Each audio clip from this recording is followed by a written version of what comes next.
Good evening, everybody, and welcome to the regular meeting of Fernie City Council held at 6:31 p.m. on August 13th, 2024. I'd like to begin by acknowledging that the city of Fernie is located within Kukanamakis, the unceded territory of the Yakutat Nucleat.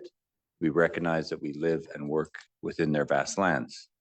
Akanahunik are from Yakutat Nucleat and are members of the Tanaha-speaking peoples of British Columbia, Idaho, and Montana. So I'll call the meeting to order and begin with a couple of unfortunate acknowledgements. On behalf of the city of Fernie, I'd like to extend our sincerest condolences to the family and friends of Barry and Salmo. Barry served as a city councillor for 2 terms between 1987 and 1993. He was truly a community-minded person, serving over his lifetime with numerous community organizations, and we thank him for his service to the community. For myself personally, I used to love to run into Barry, usually at the post office, where regardless of the topic, he was always positive and cheerful and loved to share a laugh. He was one of the most smiling and optimistic people I have known. His loss will be a real blow to this community. And second, on behalf of the city of Fernie, send our sincerest condolences to the family and friends of our former CAO, Norm McInnes, who passed away July 30th after a brave battle with cancer. Norm served as the CAO from 2016 to 2019, enriching our community with his leadership and collaborative approach. A dedicated public servant, he was also a generous community volunteer who devoted countless hours as a Rotarian.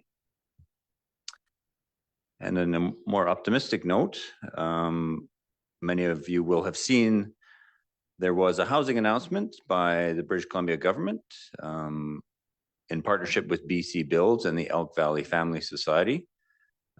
We are advancing 44 rental units here in Fernie, coupled with an announcement of 55 units in Nelson as part of a $19 million investment in housing in the province. So that is very good news for our community.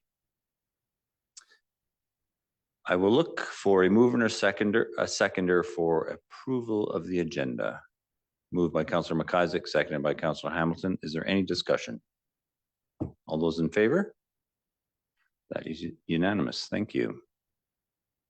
And then I'll look for a mover and a seconder that the minutes of the August 13th, 2020. Oh, sorry. No, I'm moving on. I look for mover and a seconder the minutes of the regular meeting held on July 19th, 2024 be approved. Moved by Councillor Ramadas, seconded by Councillor Hamilton. Is there any discussion? All those in favor? Oh, sorry, Your Worship. It's just July 9th. Oh, 9th. Sorry. I'm sorry. Just to clarify, but still.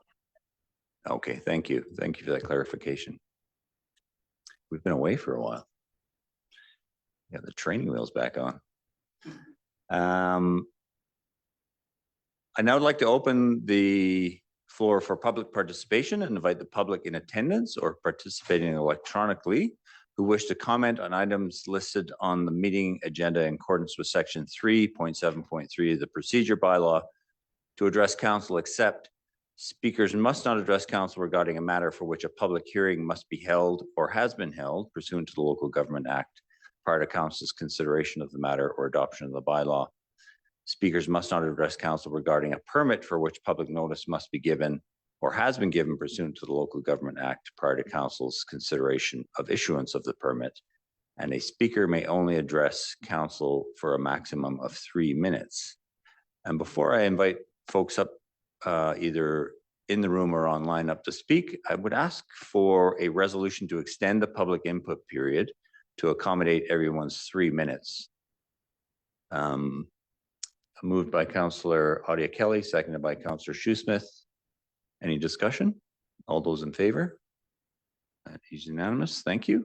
And with that, I'll ask anyone in the room who wishes to speak on an item on the agenda, please approach the podium and identify yourself and your civic address, if you don't mind, please.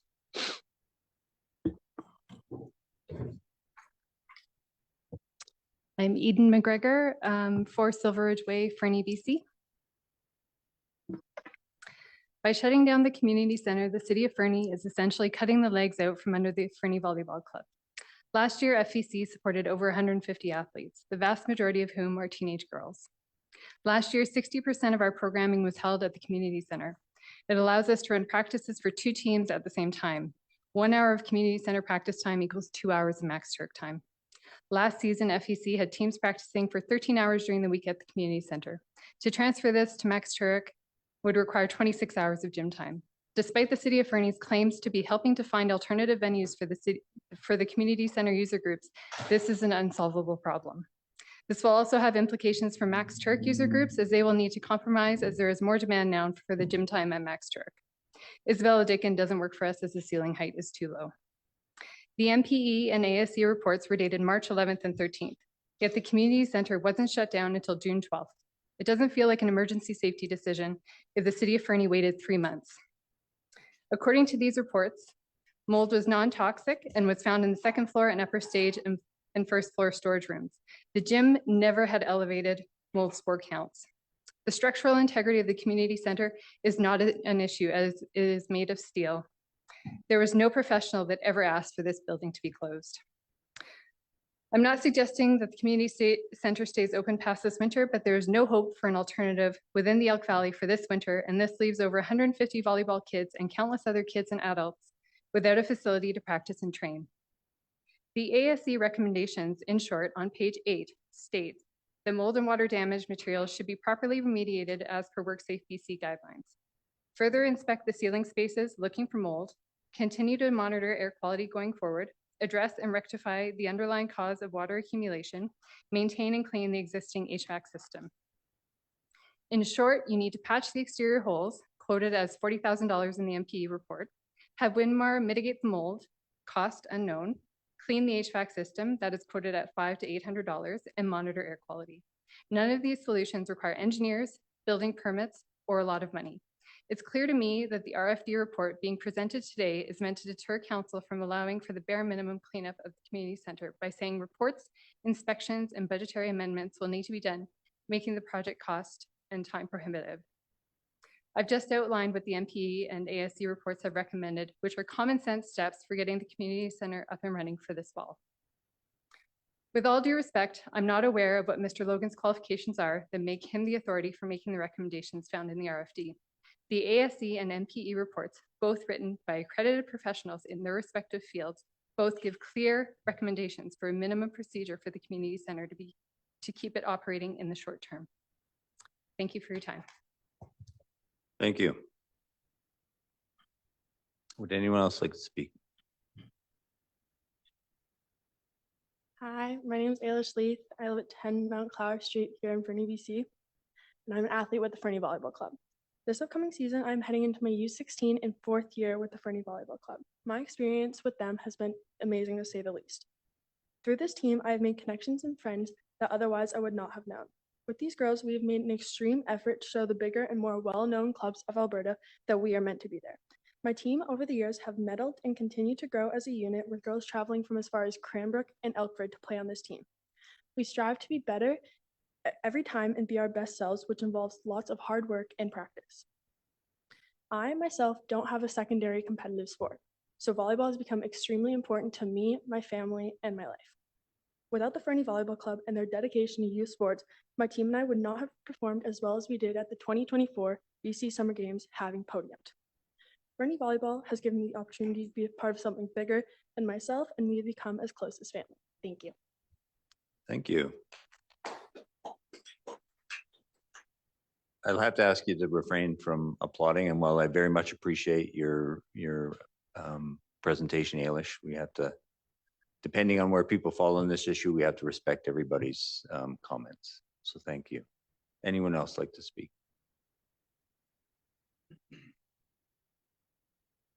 Hi, I'm Matthew Sawatsky, 1022 12th Avenue in Fernie.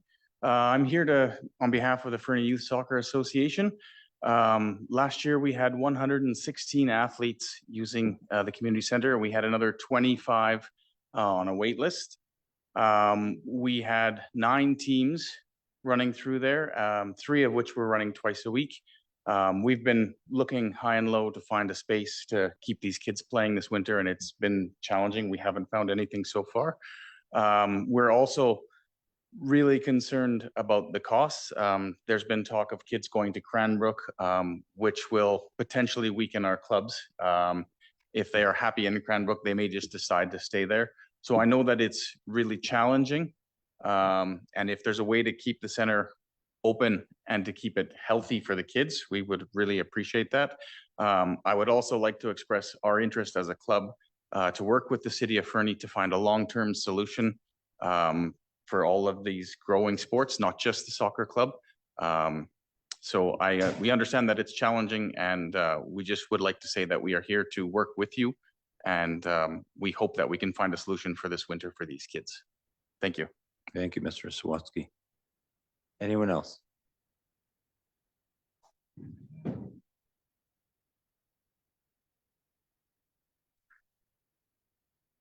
Good evening, everyone. Mayor and Council, thank you for listening to all of us here. We've been working on this issue for a little while now. My name is Bill Phillips. I'm the Vice President of Pickleball Fernie.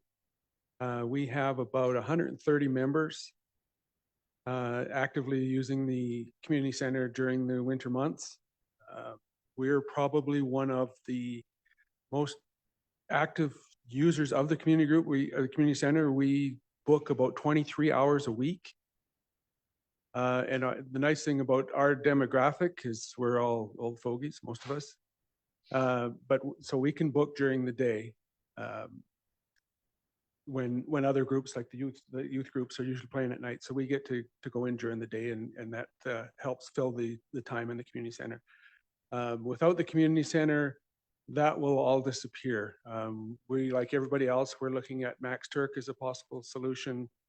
We're looking right now at a couple evenings, maybe a weekend. So we'll go from about 23 hours a week of playing time to maybe 8 or 9, which will have a severe impact on our club's activities, our membership. People just won't join, and all that kind of thing. I'd like to second what Eden was saying about possibility of doing something this fall in the community center. I know you guys are going to discuss a report later today. I don't know that that report has all the answers that we're looking for, but I recognize that it is a tough decision. So if you can find it in your hearts anywhere to do something, like I say, follow the suggestion of Eden and keep the community center open even for a year, because I know there's lots of, as you well know, there's lots of activity trying to find a short-term and longer-term solution. And Pickleball Fernie is also here for the long haul, and we will support and work with the city on finding a longer-term solution for this, for finding something for all these sports groups to enjoy and continue and to thrive. Thank you very much. Thank you, Mr. Phillips.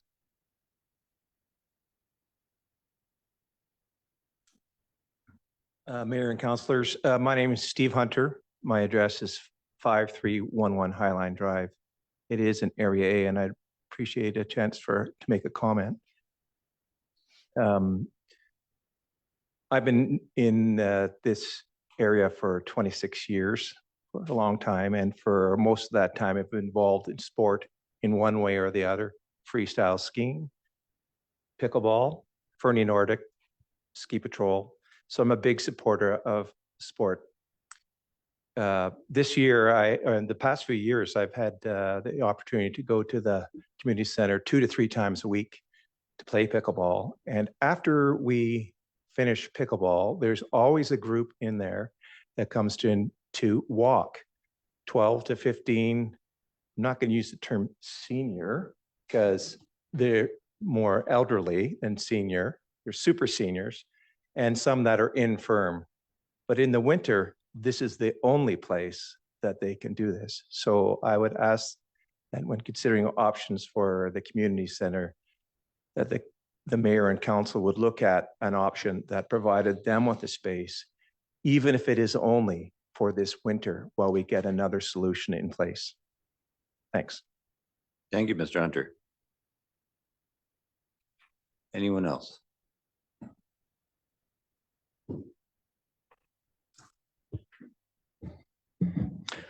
I really, I'm Elish's dad. I really didn't mean to speak, but like there's a lot of athletes right there that need this space. And I get it that it's gotta, end at some point, but currently I'm pretty sure we can hold on for another season. The athletes in this town represent this valley and they're kicking it. They're killing it. They're beating out athletes that are like in a large pool. And I just don't know what they're going to do if they don't have this opportunity, this space for at least this season. I get it. Mold is not good. We all get it. Mold is not good. However, to me, and I have Googled it. I have searched out these molds. I have like done my research, and these athletes shouldn't be like shut out. There's no other place right now. That's me. That's it. That's all. Thank you, Jay. Anyone else?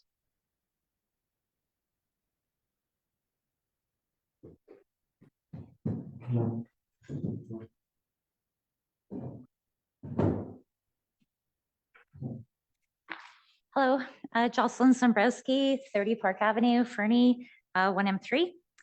I am here today representing the Fernie Academy Society, a BC registered not-for-profit society, a Group 1 independent school operating as the Fernie Academy, or TFA. I want it to be clear that we are not a private school.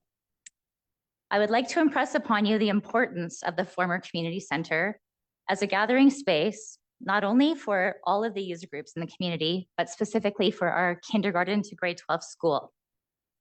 Hosting on average 30 students and 40 faculty yearly, TFA utilizes the space largely for athletic programming, which began in September 2002.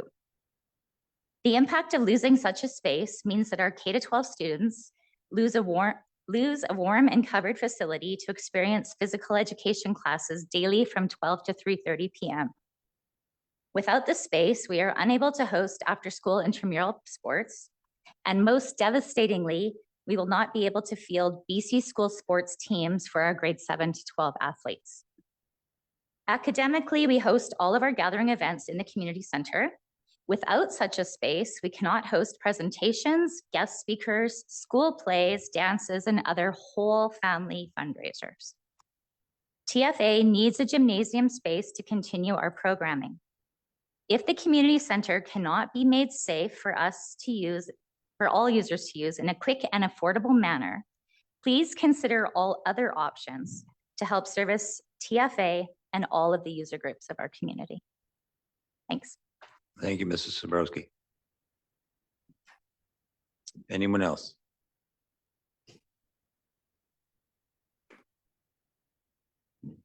Good evening. My name is Yika Gairaki. I live at 9 Lodge Trail Lane.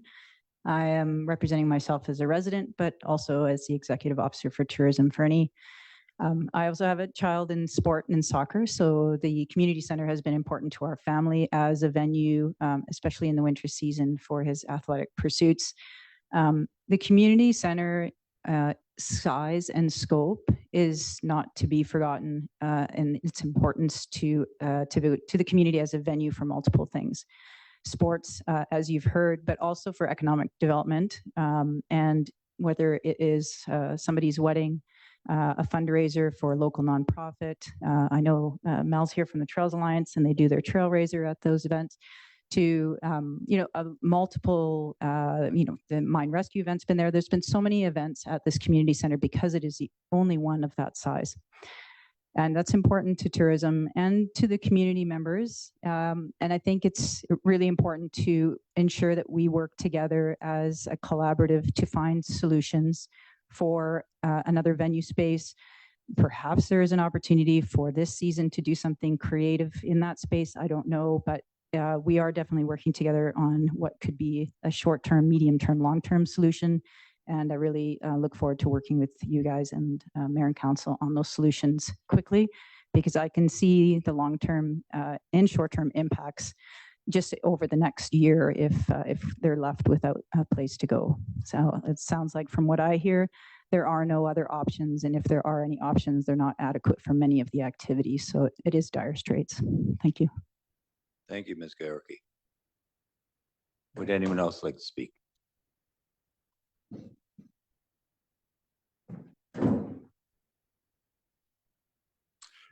Hello, Jonathan McGregor, 4 Silver Ridge Way. I think you guys are feeling the full weight of the decision that I think it was 100%, 6 councillors and 1 mayor voted to close the community center. And I'm just here to ask you what it's going to take to reconsider. I mean, I would love to see you guys reconsider and think about it and take some time and reread those recommendations.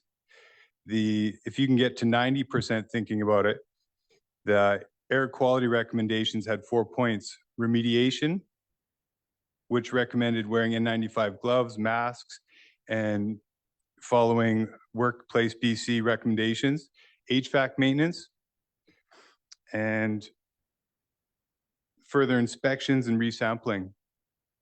I'd just like you guys to reconsider that and think about what would it take you to get to 80% on your decision, being certain about whether it should be closed or not. 80% when you look at the fact that the air quality experts didn't ask for the building to be closed, when no registered professionals actually asked for any closing of the building. How certain are you guys on your decision on that? If we can get to 70% when you look at the building condition report, and I know it's been represented as a $2 million expenditure, but when you read 4.2.2, I want you guys to just think about that and read what the report says, where the envelope needs to be sealed to keep the water out. And if you don't select the first item of total replacement of the siding, a $40,000 envelope repair might keep the water from getting into that building. And when you do read the Workplace BC report, or the Workplace BC recommendations, they do address mold, and I think everybody should read those Workplace BC recommendations. And it will say that mold is everywhere. When it's allowed to get in contact with water and it's in the right environmental conditions, it will grow. And that report, when you think about it, the time was February when it was raining and 0 degrees outside. So it's the darkest and wettest time of the year. And as well, in that report, it was stating that the areas that had mold issues were the back corners of the building, and there was no air quality issues within the gym itself. So I hope everybody does dig into that report. And if you guys can think about getting to 50% of opening that, I want you to think about how the building codes were represented.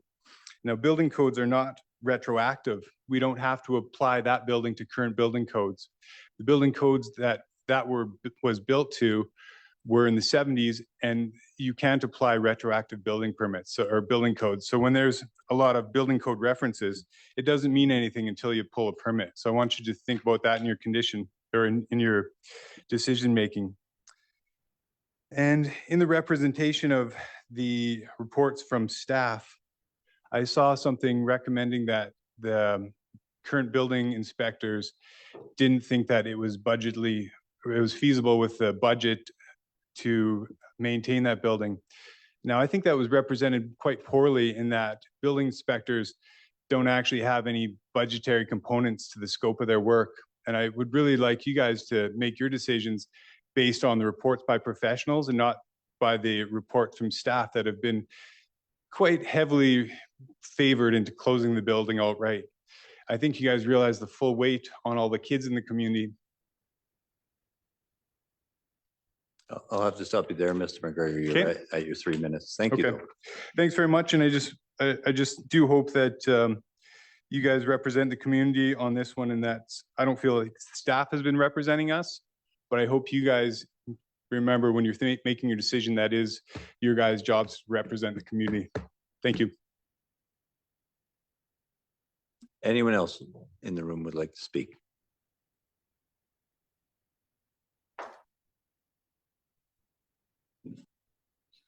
Good evening, Mayor, council and staff and audience. Chris Inglis, former resident of Fernie, 54 years. I'm currently a business owner in Fernie with Fernie Corn Sales. And I just was sitting at home and I was listening to this and I had to come up here and say my piece. Everybody at this table was elected to represent the citizens of Fernie, not follow staff recommendations, which I see time and time and time again. You should come up with your own ideas, your own suggestions, and find a solution that works for these kids and these people that use this building, not just close it on staff recommendation. You're totally offside on this. Thank you.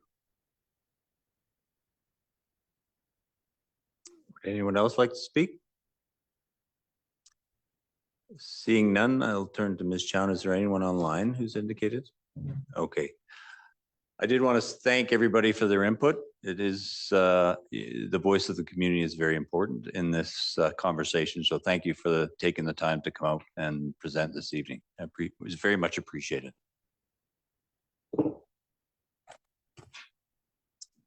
With that, we'll move on to item 11.1, report from our corporate officer, Ms. Daniel.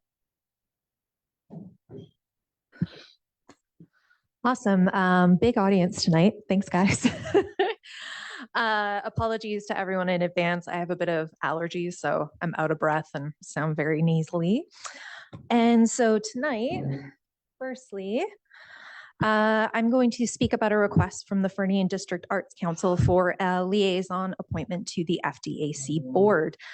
And so the purpose of this liaison would include supporting communications between the two organizations, supporting collaborations to enhance community services, identifying opportunities for partnership between the FDAC and the City of Fernie, as well as allowing council to share their priorities with the group. Doing very badly. The FDAC, in an attachment on the agenda, has included in their letter the full scope of what they would like this position to achieve. The liaison would be a non-voting member and they would not be required to attend every meeting, but rather would be invited to attend meetings when the FDAC believe that there are relevant topics on the agenda. In previous years, council has assigned a liaison to the FDAC. However, this was paused in 2021 while we waited to develop formal policies outlining the requirement for participation. Something in Fernie is trying to kill me, on external boards. And said policy was created in October 2022. And I will leave it for council discussion. The request for an appointment is available for you to consider. Thank you, Ms. Daniel. So I will turn to council, Councillor Hamilton. Thank you. The question that struck me as I was reading through the report and the letters and everything is the way that I read it and the way that Ms. Daniels just framed it is the liaison will attend meetings at the FDAC's invitation to facilitate communication and dialogue. But what is the mechanism where we as a council and the city have something to discuss with them to end up on their agenda, or for that liaison to be invited to the meeting to discuss it, so that we can be proactive as opposed to reactive, if that makes sense? I appreciate that. I had that question myself when I looked at particularly their terms of reference, but one thing to remember is that terms of reference that they provided us is a draft. So we have an opportunity to change that and send it back to them under the terms which we think would work for council, if I understood it correctly, Ms. Daniel. Is that? Yes, I believe they're open to dialogue. Other comments, questions from council?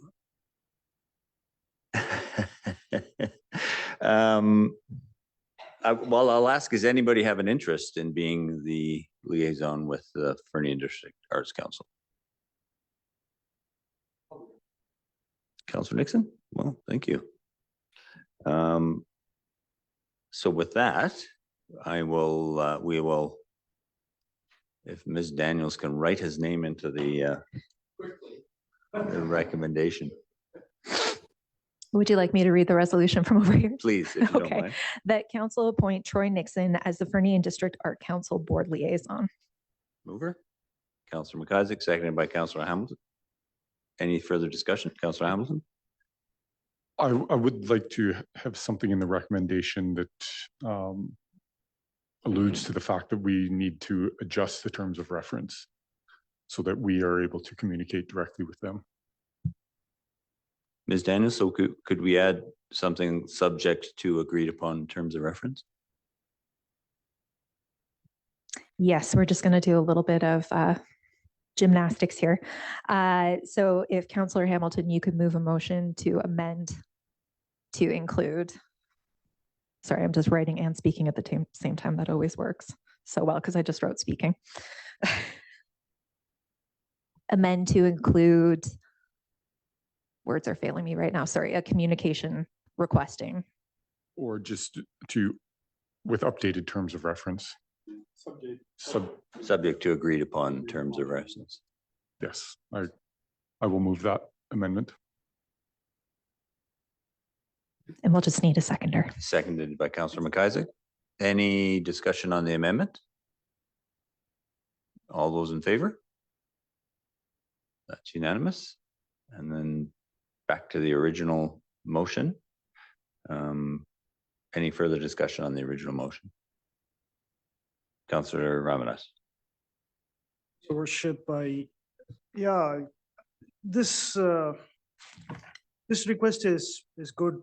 I think any one of us can probably volunteer, and I support whoever wants to jump in. I could have jumped in too, but I'm just curious, like why this came up. Like there are other works in plan also, right? The one that Director Logan had spoken about a couple of weeks ago. Like I would have rather seen the any progress on that communication that we had with Fernie Arts Council before we considered this particular item. I'm just surprised that this came up even before we had the other issue that we had with the Arts Council being resolved first. And I just remind you, Councillor, that that was all in camera. Well, those conversations. Well, yes, I'm sorry about that. No, not at all.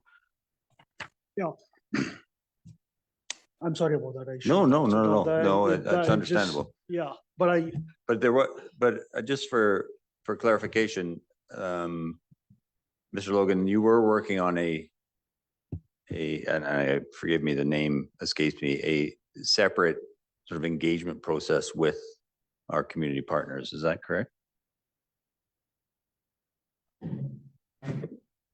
Thanks for articulating that better, Your Worship, no. and I apologize. I shouldn't have spoken about that. No, not at all. Sure. Yeah. We created a community partner collaborative policy. Right. So that's a group of essentially leaseholder or tenants, community partners, art station, museum, library, chamber, and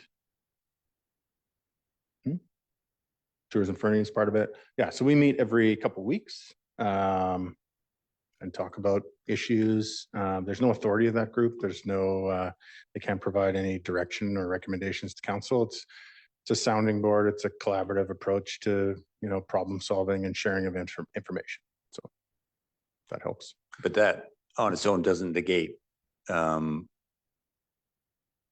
those community groups asking for a council liaison per the council liaison policy. No, so that'd be my interaction with Louise, the director of the art station. There's no involvement with me at the board level, and that would be what the board would be requesting of a council representation on to attend those board meetings. Thank you, Mr. Logan. Does that answer the question, Councillor Ramadas? It does, Your Worship. Like I had some more time to kind of gather my thoughts here. Like really what I would have preferred is if we had worked on all those aspects first before bringing this up to the council. That would have been my preference. I was just surprised that this came up without us working through all the other things that we are putting our energies into. Yeah, no, I understand. But I think, as I say, it doesn't negate the ability for those community groups to ask for a liaison. And we have had and appointed a couple of liaisons already in advance of that collaborative being more formalized. Councillor McIsaac. Thank you, Bishop. I'm going to perform my fly in the ointment role for a moment and go and ask the question. I wonder how necessary it is that we appoint a specific person as the liaison. If from these groups, the request for a counselor to attend is going to be predicated on some set of circumstances going on and they're not necessarily on a ongoing repetitive basis, but it's going to be a special occasion.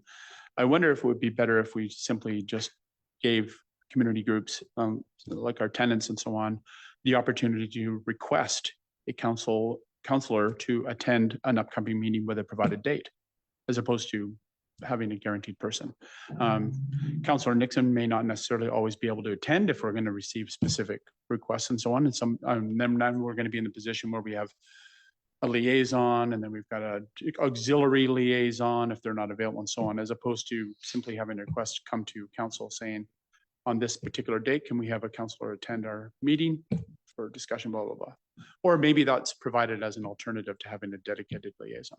I just thought it was worth having maybe a bit of a No, I discussion. appreciate the question, although I can imagine, and I'm not speaking for those community groups, that there would be a requirement for, from their perspective, for a sense of continuity in terms of the same person being at the table to understand their process and understand the work that has been done to date, and also has a clear picture of what has been reported from a council perspective at that table, versus, you know, me going one month and Councillor Nixon going another month and not knowing, not having. Then we create an issue of handoff as to who said what, and I can see that would be equally disruptive, particularly for us, but also for the community group. That's just my perspective. Councillor Hamilton? Following kind of both of those trains of thought, you know, I certainly understand and appreciate Councillor McIsaac's question. You know, if we are only getting a request to join a board meeting once every 6 months, is that continuity issue a concern? You know, there will not be the frequency and regularity of the meeting schedule to build those relationships or to necessitate a handoff, if you will. But at the same time, I fully support having a specified individual to try and start building that. I guess it comes back to kind of my initial question of what is that regularity and how do we make sure the communication is happening both ways? Yeah, which returns to exactly your opening question about an agreed upon terms of reference, such that all parties understand the commitment and the frequency and the requirements for communication. Other comments? Councillor Audie Kelly. Thanks, Your Worship. I actually have started attending with tourism, and we did invest some time in getting together before the board meeting to talk about our terms of reference and theirs. And then I have had the opportunity to attend a meeting. I'm going to be attending the next one. I believe it'll be regular. So maybe it depends on the needs of the organization versus the continuity piece. Like I think with tourism, I think they do want some continuity because they expect me to be there regularly. I won't be staying for the whole meeting, but I'll be staying for the first half of the meeting and then leaving. If maybe the Arts Council wants something, I hesitate to use the word casual, maybe it's more intermittent, then maybe continuity isn't an issue. Yeah, and again, that returns to having a conversation with them about exactly what they need in terms of a liaison and what we will provide in terms of our commitment to a joint terms of reference. Is that satisfactory? Is that, and you know, sort of will fall to Councillor Nixon at this juncture to have that conversation and come back with his thoughts on the terms of reference. Mr. Baranowski. Thank you, Worship. I did just want to note 2 items related to the policy.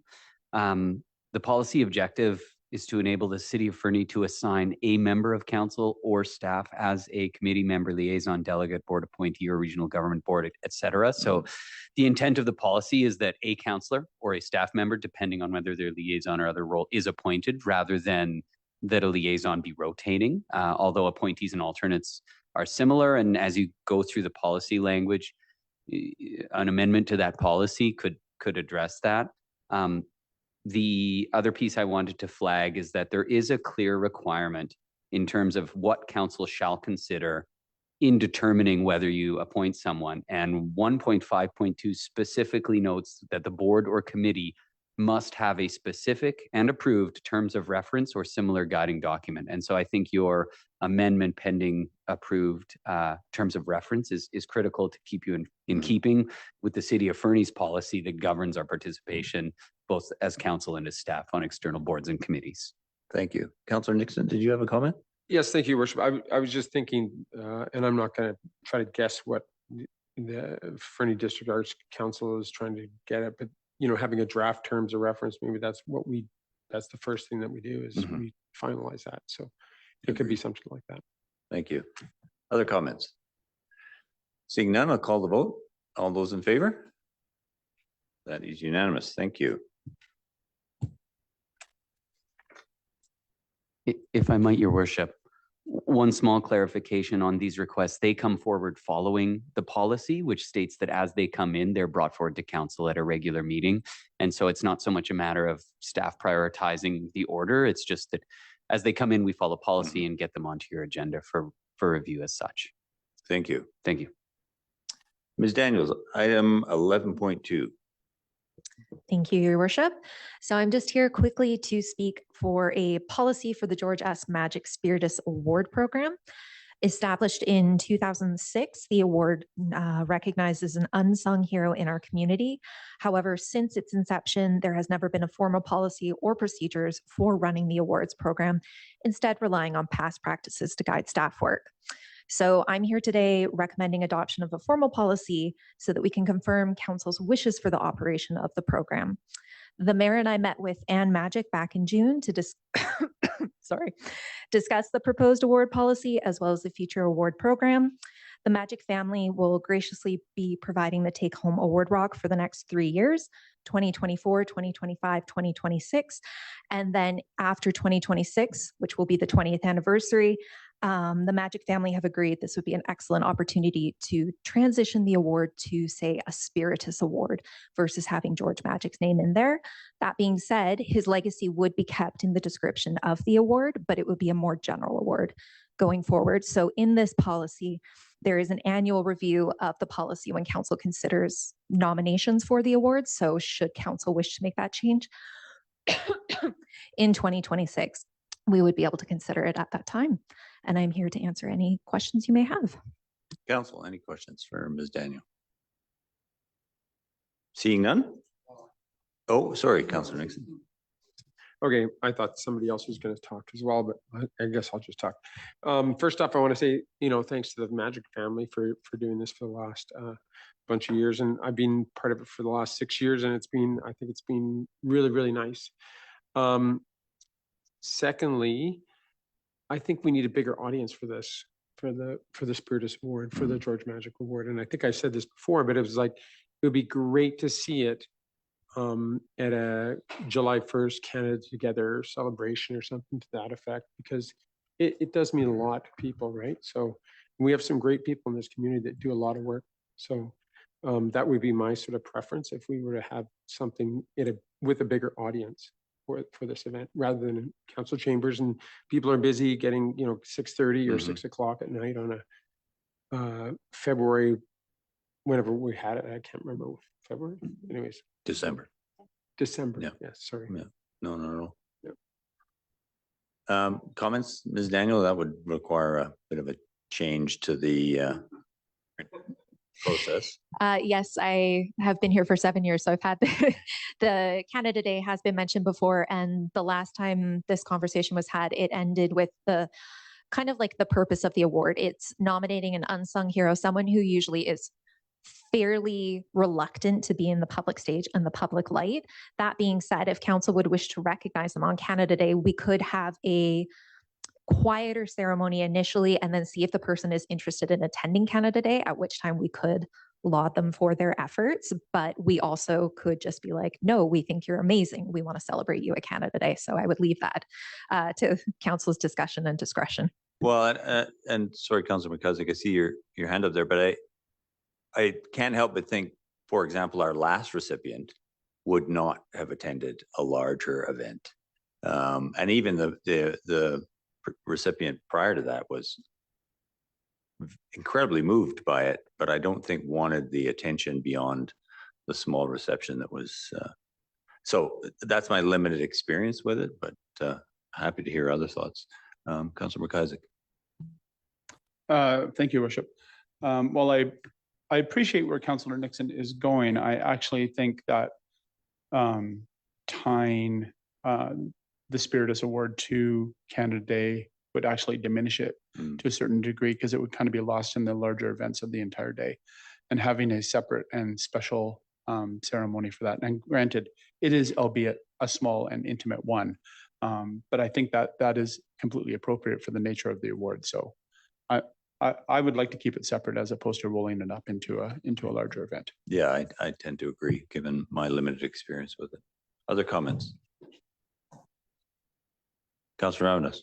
My experience, Your Worship, has been not so much with the audience, but it's actually knowing the person. It's usually one or two nominations, and we are just basing on a couple of people's opinions.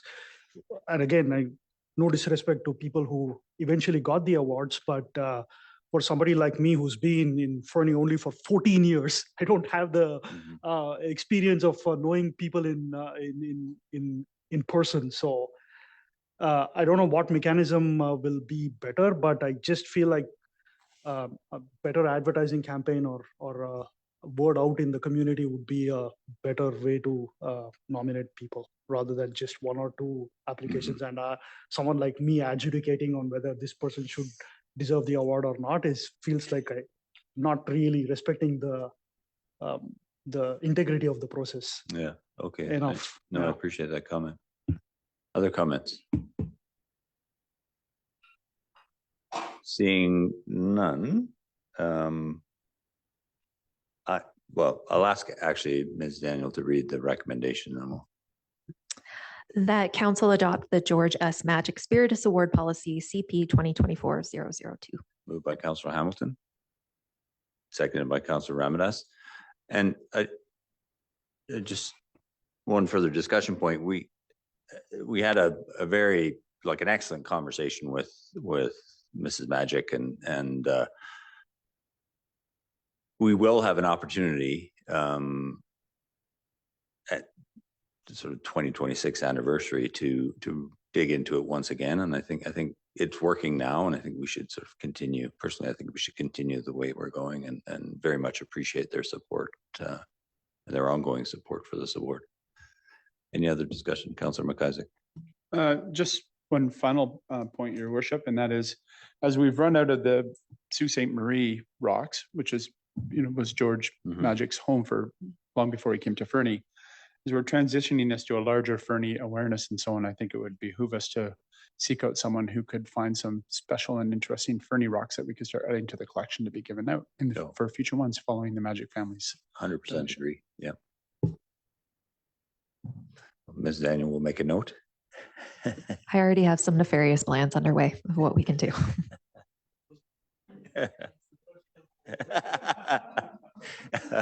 Any other discussion? Councillor Artie Kelly. Just to touch on what Councillor Ramadas said, maybe it would be nice if we did increase the awareness around the nomination time. Just, maybe people don't know about it. You would think after all this time they would, but maybe not. So me, could certainly expand this a little. So we do put it out on Facebook. We generally put it up in most of our community facilities, including the library, the senior center. This would be something at council cafes. Perhaps I could arm you with some signs. We could just discuss it with the people who come to visit you, say, hey, by the way, here's this great award program.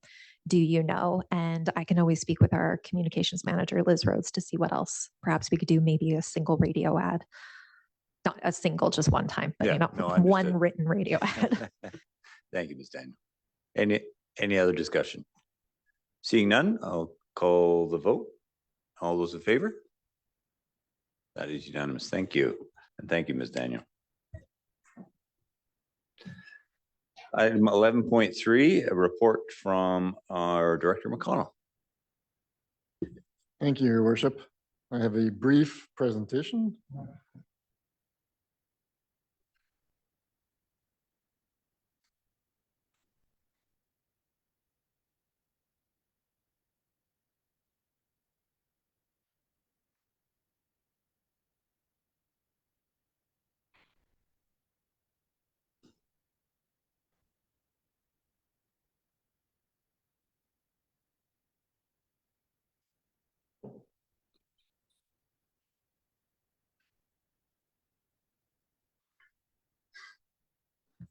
Thank you, Your Worship. I get to speak about the fun stuff and the really nice stuff, and I'm sure you guys will all want to unanimously support my resolution that I'm proposing for tonight. It's Community Works Fund Agreement. The Community Works Fund Agreement is the former gas tax agreement that all Canadian communities get to enjoy. In my report, I reference 3 different agreements. It's kind of interesting how it drills down. But the first one is the Canada Community Building Fund Agreement, or the CCBF, the gas tax formerly known. It's the agreement between the Government of Canada and the Government of BC of how the Government of BC will fund BC municipalities within that fund. And the next agreement is the administrative agreement of the Canada Community Building Fund, which is the agreement between the Government of Canada, the Government of BC, and the Union of BC Municipalities, or UBCM, for UBCM to administer the funds towards BC municipalities. And the final agreement is the one that Fernie is being asked to sign, which is the agreement between UBCM and municipalities like the city of Fernie for UBCM to provide the funds directly to us in this project. The agreement itself sets out the roles and responsibilities of the city and UBCM with respect to the funds. It sets up the amount of money that the city will receive in the first year of the agreement, and also references the funding formula for subsequent years. In the first year, Fernie is to receive 2 payments of $175,593 each. Total amount is $351,186. That's the first payment will be received upon execution. We don't get to have this money before we sign it. And the second one is scheduled to be between November 15th and March 31st of 2025. And again, prior to receiving the payment, council must authorize the resolution provided.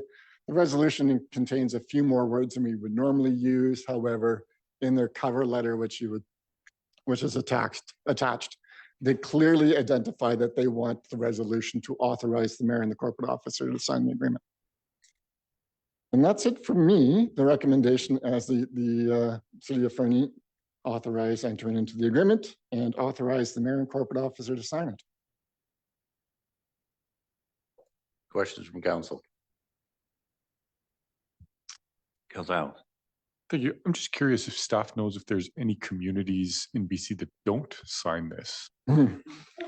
Not familiar with that particular situation, no.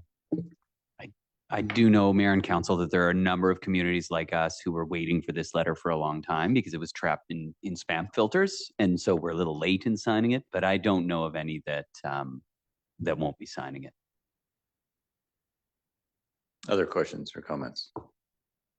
With that, I'll ask Ms. Daniel to read the recommendation. That the Corporation of the City of Fernie enter into the 2024-2034 Community Works Fund Agreement under the Administrative Agreement of the Canada Community Building Fund with the Union of BC Municipalities, and that the Mayor and Corporate Officer be authorized to execute the agreement on behalf of the city. Moved by Councillor Hamilton, seconded by Councillor McIsaac. Any further discussion? All those in favor? That's unanimous. Thank you, Mr. McConnell. And thank you, Ms. Daniel. This brings us to item 11.4, Community Center Options Analysis, a report from our Director of Parks, Facilities and Recreation, Mr. Logan.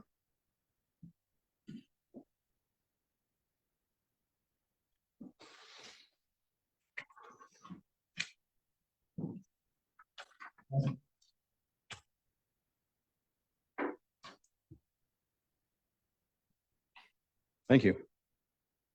I'll be honest, felt a little nervous with all those stories at the beginning. I'm appreciating the time in between, and maybe that most of them left. The input from them was heartfelt, and I take it heavily. It weighs on me heavily.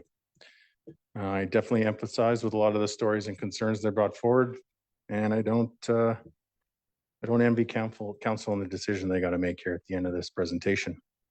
My report is highlighting the facts in the report. It's sharing the professional opinion of the ones that did the report and also myself. And to answer, I think, one of the questions, I am, I guess, a certified asset management professional. So I do feel like I do have a bit of an understanding on maintaining an asset from the beginning of its life to the end of its life.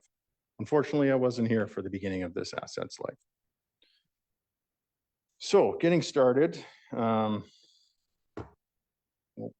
figure out my controls and move those to the side.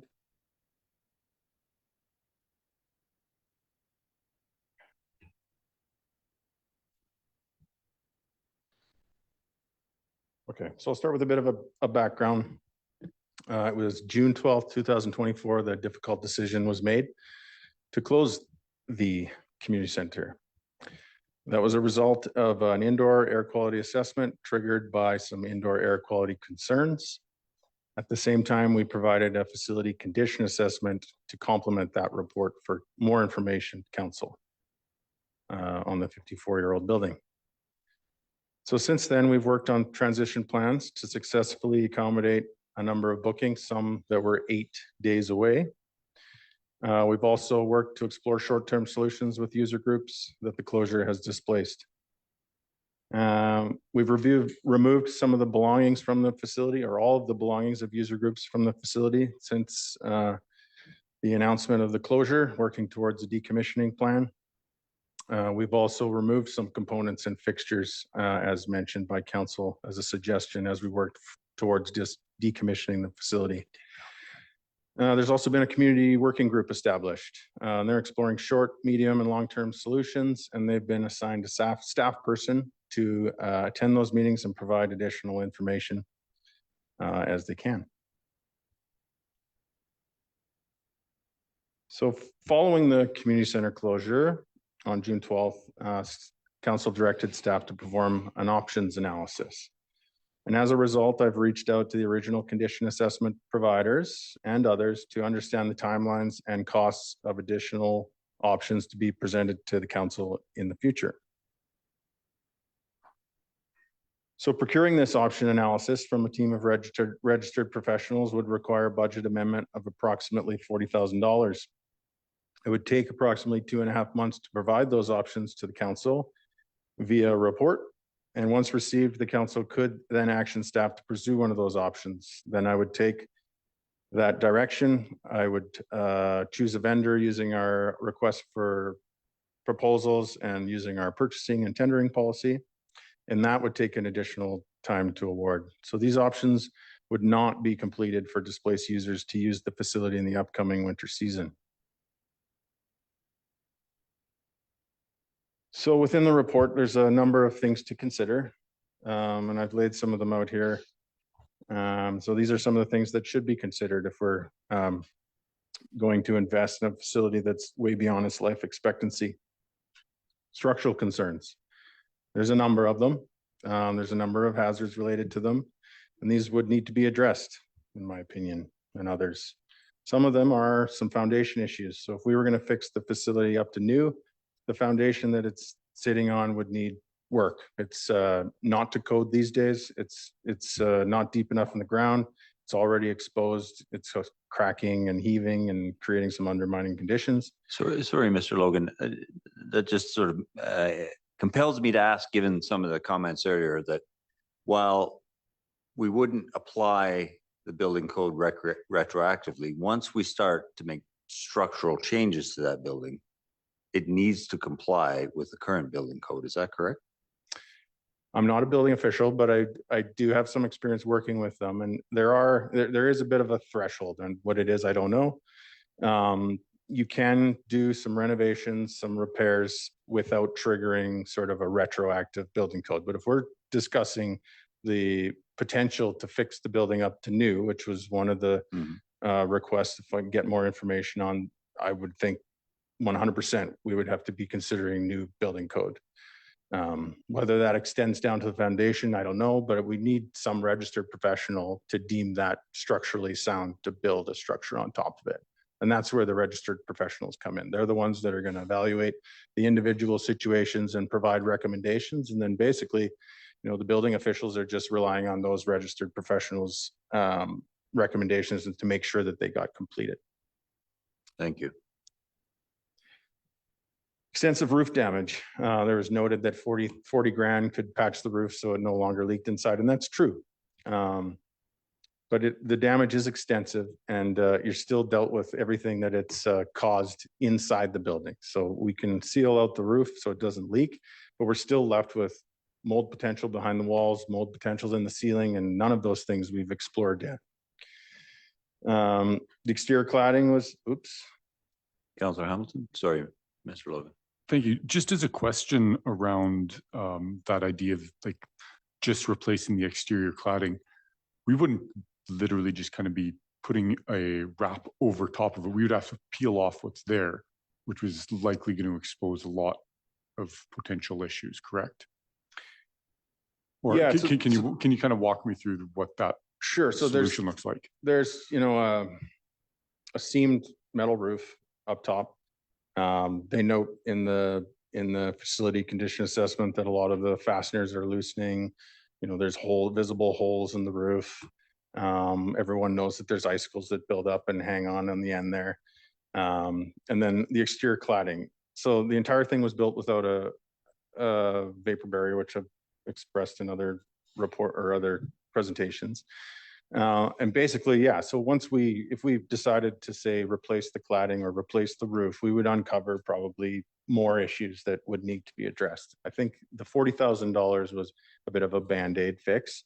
That would be one of the things we'd likely look at in a phased closure program, where it would address the moisture from coming in, but then we'd have to address all the moisture that has been brought in over the years through mold remediation, repairs internally.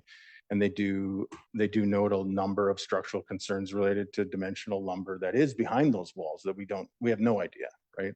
I talk about it a little further on. So the 40,000 fix might keep the rain out today, tomorrow, maybe a year, but it's not a long-term solution. That's definitely a short-term solution. Councillor McIsaac. Yeah, thank you, Worship. I apologize for flogging this a bit, but I found I was a little bit confused about a couple of the options under 4.2 as well. Specifically, the fact that the second item about sealing exterior penetrations has in it if item 1 not selected, which seemed to imply that it was sort of an either or situation there where more or less the same amount could be accomplished for spending those two different things, I guess, because both of them are identified as short-term, and replacing the exterior roofing and cladding and insulation and vapor barrier with a cost of $1.35 million doesn't feel like a short-term solution, even though it's identified as such. And then number 2, seal exterior penetrations. That does sound like a short-term solution, but then only if item 1 is not selected. Maybe it's just me, but it feels like either 1 should have been under mid or long-term, and 2 shouldn't have actually referred to it. But I guess at the end of the day, my real question is, from a building envelope perspective, sealing exterior penetrations, does that mean just fixing the roof? Or are there other things that go along with that? Is $40,000 sufficient to fix the roof? I guess that's the bottom of my question. But I wonder if you can appreciate why that's a little bit confused. And I recognize that that's information that we receive from others in their, so. Yeah, I mean, I could see how there is confusion there. You know, knowing what I know about the building, $40,000 to make it weather tight seems a bit less than it should be. There's the Fernie factor, and got to keep in mind, these are Class D estimates. So they're like a wild guess, really, if you look at it that way. You know, the first option, they say it's a short term, it should be done in the short term. They say the second option should be done in the short term, if not the first one. So I would say the first one is a long-term solution. If we were thinking about extending the life for 5, 10, or even longer, if we were going to do a full renovation of the facility, we would definitely not want to do the item 2, the quick fix, because it's inevitable that we're going to have to replace that eventually, because in my mind, the $40,000 would be some sort of product applied to the exterior to get rid of the small holes and some patch jobs here and there. And those don't last forever. So follow up, Yeah. Your Worship. Thank you. So I guess it would be more accurate then to think about the short-term and midterm and long-term things as what should be done in the short term for to keep the building healthy and usable and so on, as opposed to trade-offs of this is a short-term solution and or this is a short-term solution or whatever. If we wanted to have the building done and ready for use in the near term, these are things that need to be done more or less right away. Is that accurate? Yes, I would say if council was considering keeping the building open this year, next year, 3 years, we would definitely want to implement the sealing of exterior penetrations before we did any work inside to address anything, really. But as an example, under midterm was identified replacing exterior doors and windows. In order to be open in the short term, those things would not have to be done. They should be done at some point, but they would not need to be done in order to open the building in the short term. Is that, am I understanding this clearly? If you're asking my interpretation, yes. I mean, that's the intent, I believe, in council's direction was to get a registered professional to tell us that, hey, you would just have to do items X, Y, Z to be open for a year, X, you know, do these 4 or 5 items to be open for 2 years, you know, they would give you some options likely. And just for clarity, I absolutely am asking for your opinion. Yeah. Yeah. So in my opinions, no, the doors, I mean, the doors have been like that forever, but a number of things combined are contributing to heat loss. The heat loss contributes to the moisture coming into the building. The fact that it doesn't have a vapor barrier, potentially if you were to seal the entire envelope outside, you've stopped that from penetrating inside, even if there wasn't a vapor barrier, but you're still left with all the destruction that over the last quite a few decades has been able to destroy the internal components of the building that are hiding behind the walls that we have no idea what it's, you know, what's behind there. Because I need to reiterate that both the structural and the indoor air quality are visual inspections only. So we knew that there was mold relevant, like we could see the mold in a couple areas in the facility. Those were the areas that were tested. Those are the areas they provided some recommendations for air monitoring and remediation, but they also note a number of different areas like within the playing surface, in the ceiling, in the walls that require further testing. That further testing will very likely show us that there's also mold in there that needs to be addressed. So it's a bit of that can of worms theme, right? Thanks for letting me drill down on that one. I appreciate it. No problem. So exterior cladding is damaged and it's causing the wood components to rot. So within the structural assessment, they note that when wood structural components get wet, you need to assume that they basically will have zero structural integrity. And they note in that report that they're likely 2 to 3 years away from having zero structural integrity. That's the wood framing components behind the facade of inside the building. Couple minor things, you know, stage curtain beam was makeshift and it's unsafe. The mezzanine behind the stage is unsafe and structurally unsound. And then they note that there should be an in-depth structural analysis of the W flange columns. So the way the building's made, it's got structural steel components. Those structural steel components have lead on them, lead paint, which was commonly used in the 70s. And they go in the attic. So there's a big concern there that it's not really highlighted. Maybe that's my bad. I haven't shared my concerns about it. But because the insulation in the ceiling is soaking wet from the moisture coming in, all the insulation is compromised. So those ceiling tiles are meant to basically hold their own weight. They're holding their weight and the wet insulation sitting on top of it. And we've had situations where they fall down and they cause a significant safety hazard to the people using the facility. So if we were to address that hazard, if you think about it, we're going to remove the ceiling tiles. We're going to take away the insulation that's compromised. And then we're left with potentially exposed steel beams with lead paint on them that have been compromised, that will need to be confirmed by a professional that they still have structural integrity. And if, in the very likely event that they have flaking lead paint, that will also need to be remediated before anything else can happen, full stop.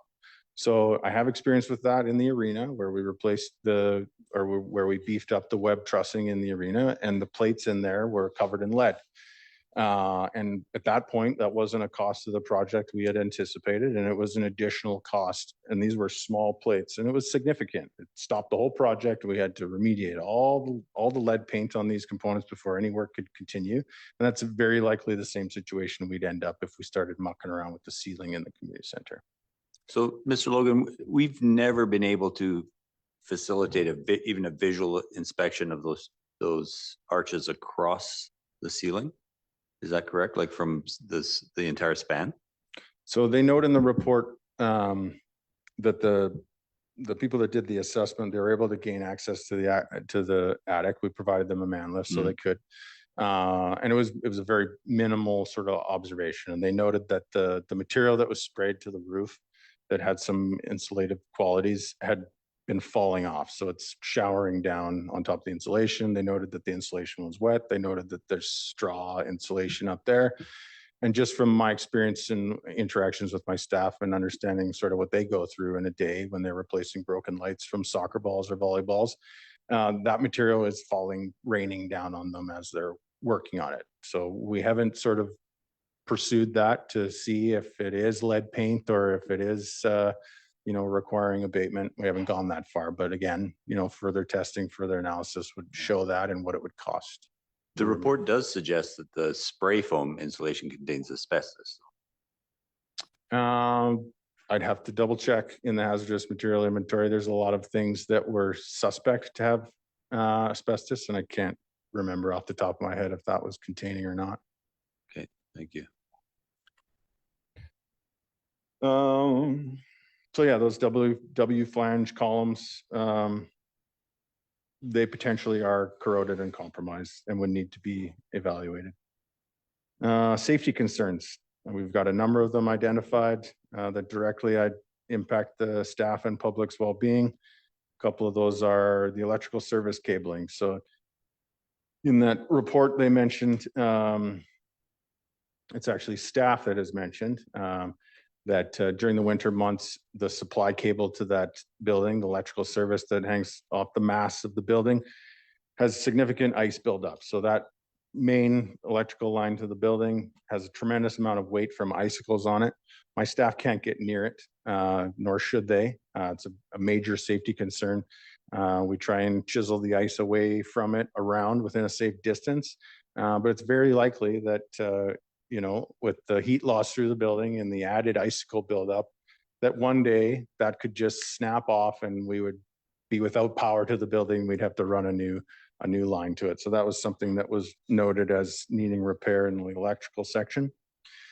The fire alarm system is no longer able to get parts for.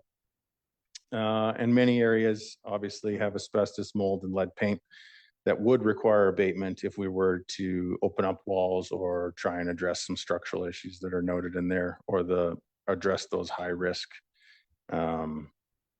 structural concerns. The indoor air quality report, it confirms that mold is noted in the areas. I think I kind of already went over this, but it does point out the visual water spotting in the ceiling and the floors and the walls that should have further analysis. So again, I'll reiterate that the indoor air quality report was a result of some complaints from staff or patrons, and it was noted in a couple different areas that were visual. Those were the areas that were explored, nowhere else. They mentioned recommendations for those isolated areas, and sure, we could do that, isolate them, prove them safe. We would require indoor air quality monitoring if we were going to extend the use of that facility at all. It's about $2,600 a month to provide that service from a professional. They'd come in, they'd do some air monitoring, they'd take their results away, they'd come back and do a bit of a report. And it's then that we would know that, oh wait, there might be more things to address than just the two areas after we get some results back from that monitoring, after we've remediated the stuff we know about.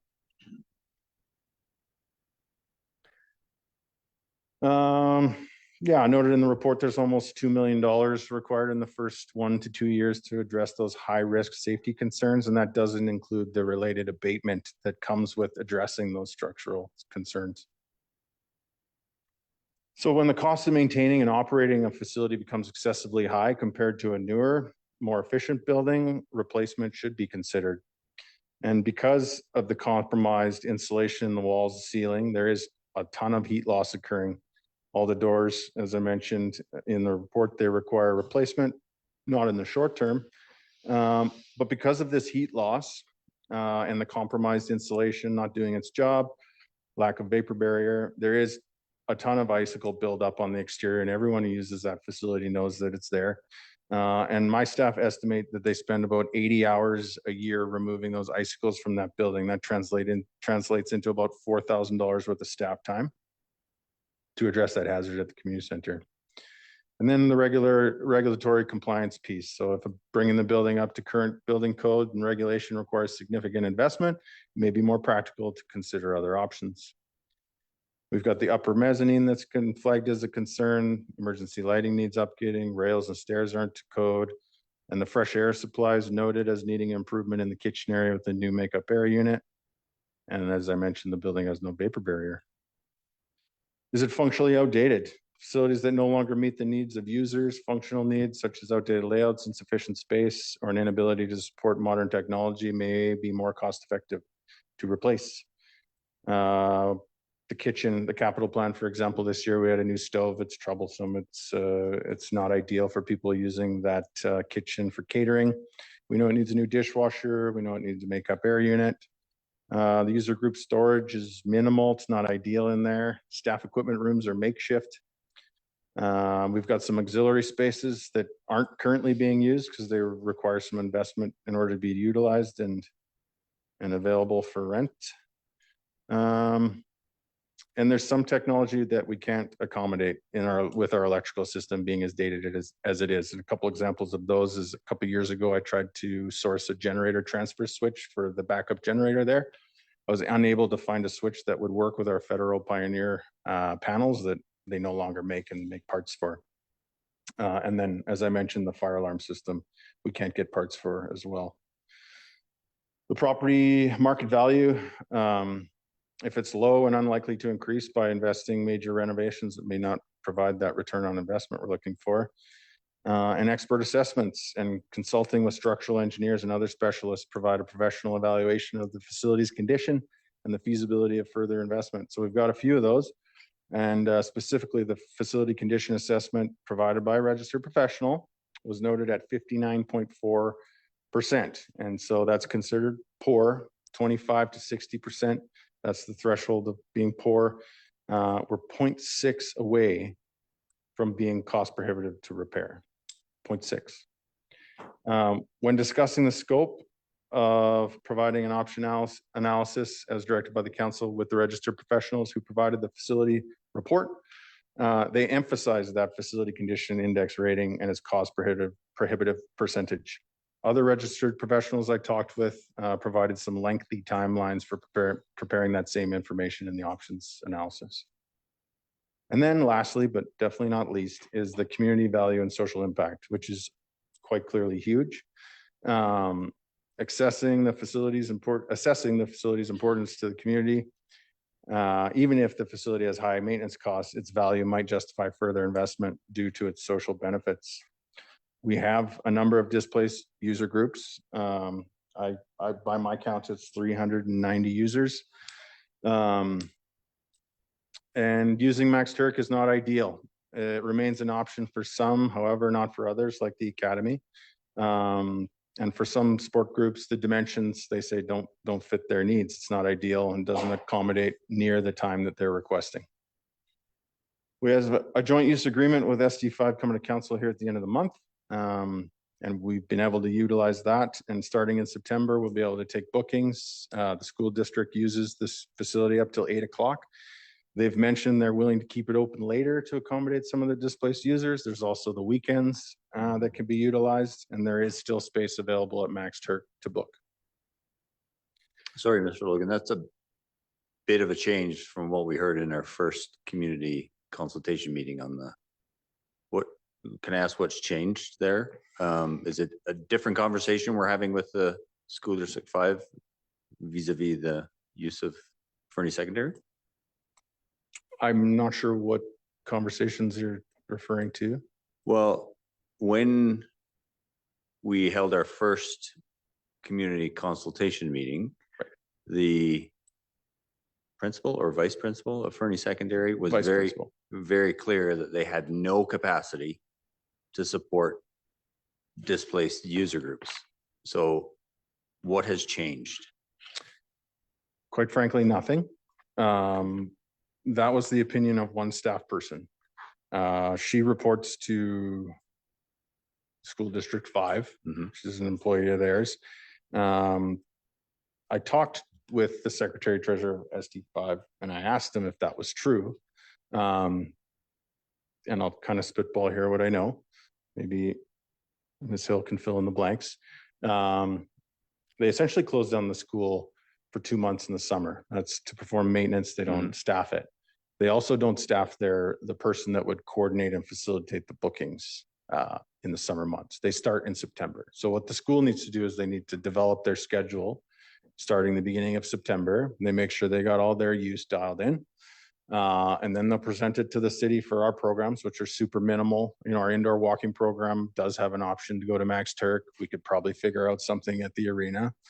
And then they open it up to user groups. And it's my understanding that basically school activities are scheduled right up till 8 o'clock. And, you know, you could book till 10. But when I talked with the treasurer of the school district, he was surprised by that comment of the vice principal. And shortly after, he sent an email to all of the schools, sharing with them the details of the new joint use agreement that's been negotiated. That'll be in front of council shortly for their endorsement. Saying that bookings will happen from the Cranbrook office with a dedicated employee, and that they'll try their best to accommodate where they can, and that they'll try and help the city out by remaining open on the weekends and potentially later into the evenings. So I don't think that might have just been, you know, some misinformation or maybe the opinion of one vice principal. Yeah, no, I appreciate that. I'm certainly not looking to throw anybody under the bus, but do you have a sense? I know you're bringing the joint use agreement before council. Do we have a sense, given the impassioned presentations this evening, of the available hours at the Fernie Secondary School?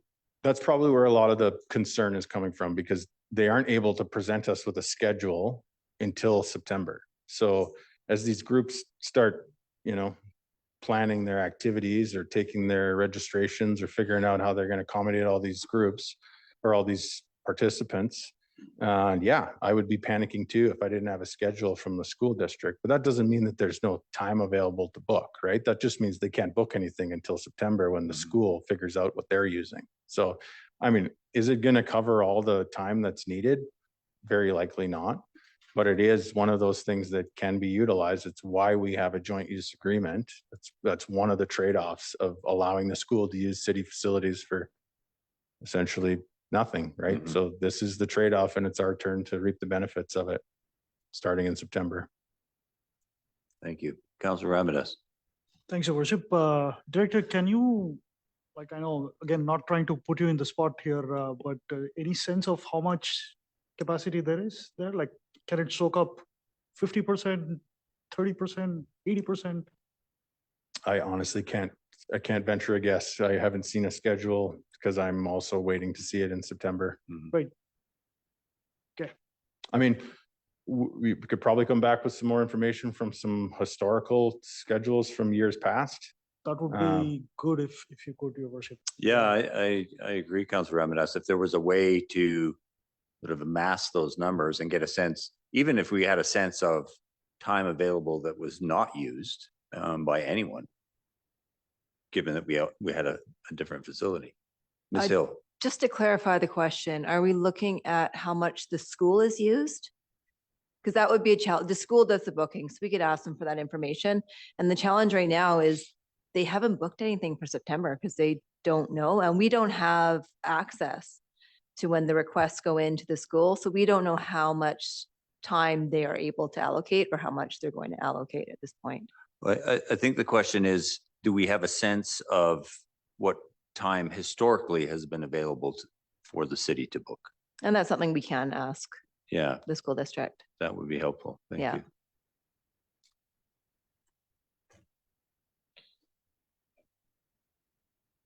Anything further? Okay, one more slide.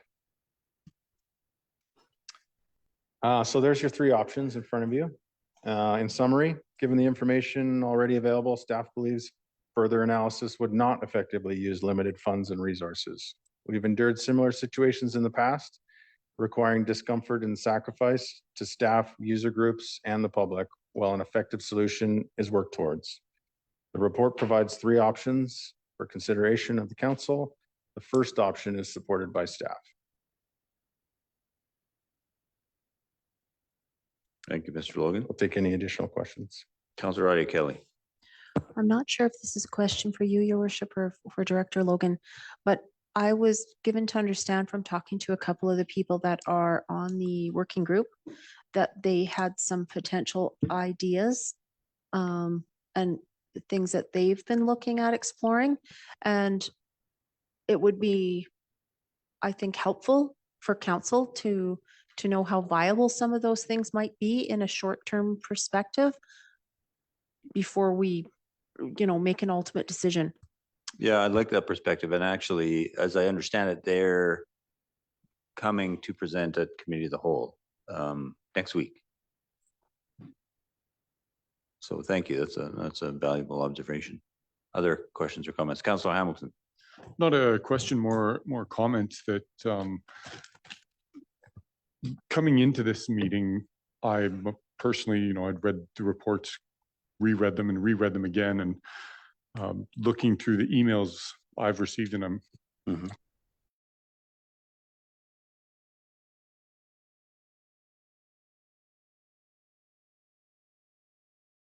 was done because there seems to be a sense in the community that this is just a $40,000 fix, that resealing the exterior and it'll be good to go for the summer or for the winter. But as we're listening to this report, it's not just mold that's a concern. There's structural issues. There's hazardous materials of all sorts in that facility. And so I hope that the community is watching this online and hearing that this isn't simply a $40,000 fix of sealing the outside and everything will be good for the winter. There's a lot more at play. Thank you. Other comments? Councillor Audie Kelly. Thanks, Your Worship. I'd like to support Councillor Hamilton with that comment. And I have to say that I feel a little bit of trauma. We have to remember that we had fatalities here because of problems with the facility, and that weighs heavily on me. I was president of minor hockey at the time. We had to run hockey with no arena. We made things work. We had very generous neighbors in Sparwood and Elkford, but for me, I need more information. The public safety and the safety of children and senior citizens and staff weighs very heavily on me. And I don't think we can just say, oh, it's mold. Mold is sometimes very serious, and the structural concerns, God forbid something happened.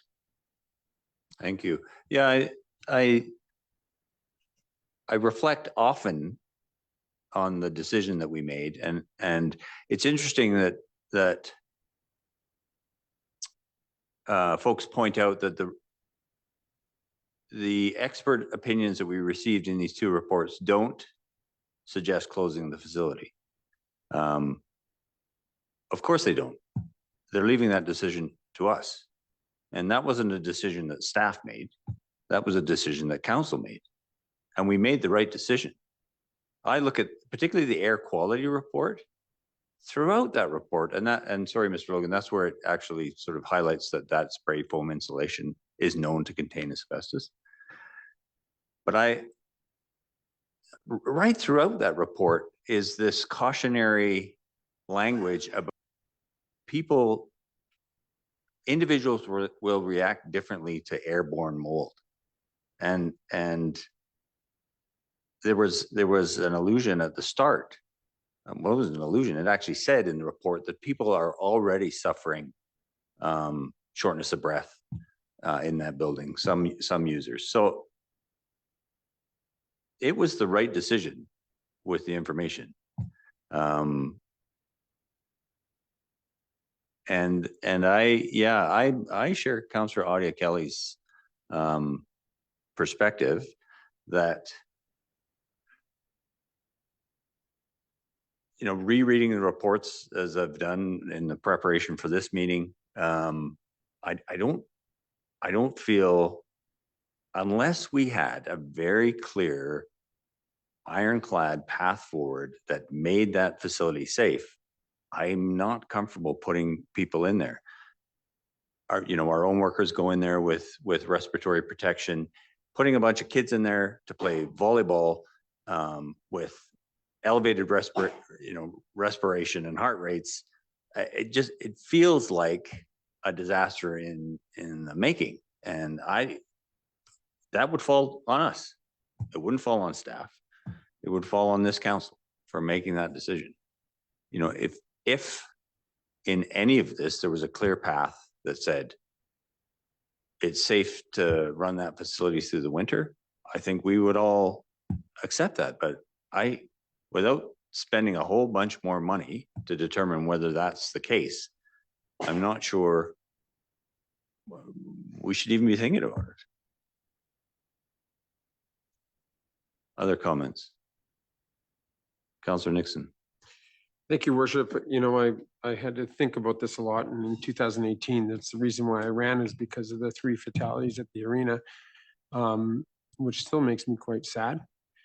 I know that fall and winter seasons are approaching, and it's going to make it hard for everybody, but I can't in good conscience support what I believe is a misallocation of a 0.5% tax increase through a budget amendment into what amounts into a monetary abyss.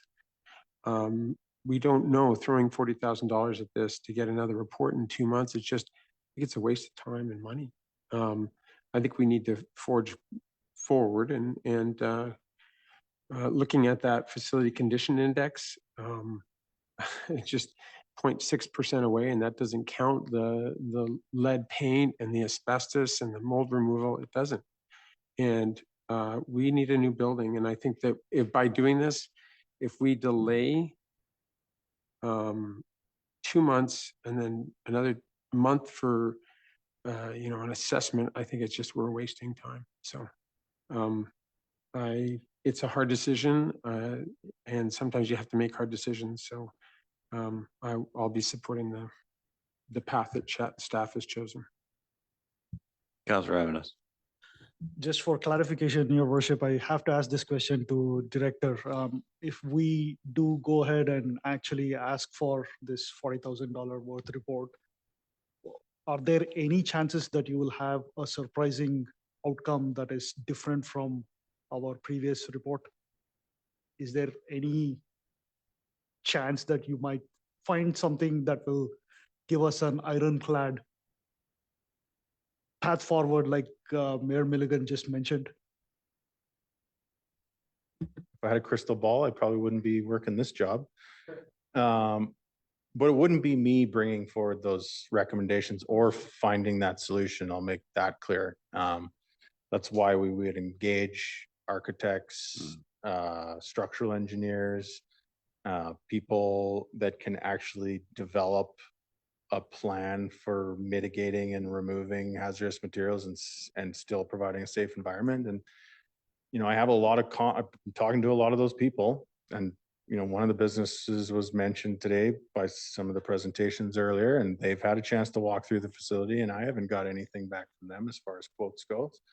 And a lot of the hazmat companies that develop these types of plans to be executed, their comments are very cautious.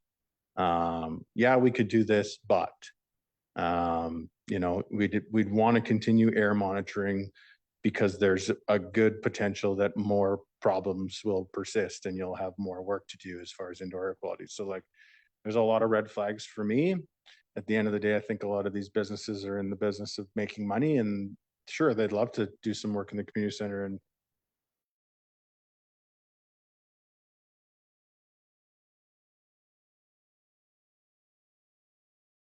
aren't qualified to make those recommendations to begin with. So it may be a little bit misleading to the public and user groups who have been talking to these individuals and being told these things that it could be fixed for less money. Councillor Adi Kelly. Thanks, Mayor Milligan. Would it be possible to propose that we hear from the citizen group, which would be next week, prior to going with one of these options? Could we table until we hear from them?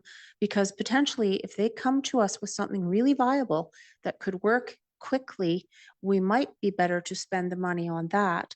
And not knowing those things now, I feel like I can't make a great informed decision other than the one we previously made to close the facility. Councillor Shoesmith. Thank you, Mayor Milligan. I apologize if I'm going to be a little all over the map. I'm quite tired with the baby. Oh, so I can't, in good conscience, allow access to something that's not quite safe. The same people here before us today upset that we're keeping their kids from volleyball, which is understandable, very much so, would be a lot more upset if somebody got hit by a falling ceiling tile or sick with something. And the town kind of faces a reckoning financially and with our infrastructure here. It's one of the reasons I ran, and it's not a happy discussion. None of these chairs are going to be happy places in the coming years because of this, but we have a finite amount of money available, a finite tax base. How much we can borrow, that's limited. And if you start adding up the projects that are before this town, something somewhere drops. There's not enough money, and we can't borrow enough money, even massively increasing the taxes to do so, to cover everything that's going to age out and need a replacement. And I think that while it would be easy to pander to people emotionally and try and make this okay and bury my head in the sand, I couldn't live with myself if we had an incident related to this building, be it the icicles, any of these things that might happen here.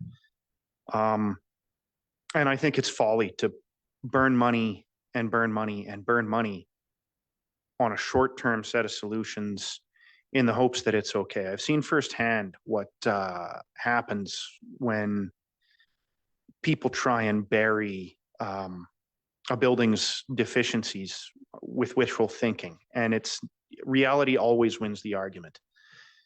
I mean, we can talk a good game or frame it any way we want, but if this building is in bad shape and we start pouring money into it, each dollar we pour in will be another dollar justifying the next dollar. And I think it's not a very good position to find ourselves in. Nobody here is happy about anything that's transpired related to this building, least of all myself. I think we should await the next meeting. Councillor Audia Kelly's idea is a good one. But I mean, I think anybody listening really needs to ask themselves what they're really asking of us, and what might happen should there be something so serious as respiratory illness, or a ceiling tile clocking a kid, or an icicle hurting somebody, any of these things. As said in the report, we don't know the condition of the structural steel. It sat there wet for a decade up in that attic. I mean, I want to keep it open as much as the next guy, but I don't think I could live with myself if we had a failure. Thank you. Thank you, Councillor Shoesmith. Councillor Hamilton. I certainly want to, echo what each of the previous speakers has said. Sunk cost fallacy, putting good dollars after bad. How many individuals in this community have started a renovation project and pulled off one piece of panel board, and suddenly their budget just was blown out the door. I don't think there's any way that we're going to find a clear cut, safe solution as soon as we start peeling back ceiling tiles or peeling back wall boards to seal the facility. It's just going to escalate exponentially. The initial reason that I put my hand up is, Councillor Adia Kelly kind of just alluded to was, what if we kind of flip this, and rather than spending $40,000 trying to figure out how we can limp this building along for another 12 months, how do we allocate that to expedite the replacement? How do we start focusing on getting the new facility built sooner than later? Because that's what's going to save us long term. Thank you. Councillor McIsaac. Thank you, Worship. I'll be unusually succinct, I think. All I want to say about this, and I support what's being said around the table. When we made the original decision, we were cognizant of the fact that community groups were going to be profoundly affected by the decision. We discussed this. And we knew that there were significant risks to health, to allowing people to continue using the building. Nothing's changed. Community groups are still effective. We knew that was going to happen. Wedding, parties. I mean, we haven't even discussed, other than, thank you, from Mrs. Georgi coming and mentioning the economic impact, but that was the thing that was immediately thrust upon us, weddings and so on. So nothing about what that original decision has happened has changed. If anything, we're now even more aware of risks that are going on in that building. If I thought that we could put $40,000 into that over the next month or two and run it for a year, I would move that. But I have no confidence that is the case. Zero confidence that is the case. And if we're going to move forward, I would like to move forward into something that is where actually is an investment which will solve the problem for the long term. So I would support where Councillor Adia Kelly is going. Let's hear from the group next week. Let's see if there's some potential options on the table and discuss that. Thank you. So reflecting on that, Councillor Adia Kelly, do you move to table this discussion until we've heard from is that appropriate, Ms. Daniel? I have the proposed resolution that council directs staff to bring back this item for consideration to the next regular council meeting. The resolution hasn't been moved or seconded, so it can be brought back.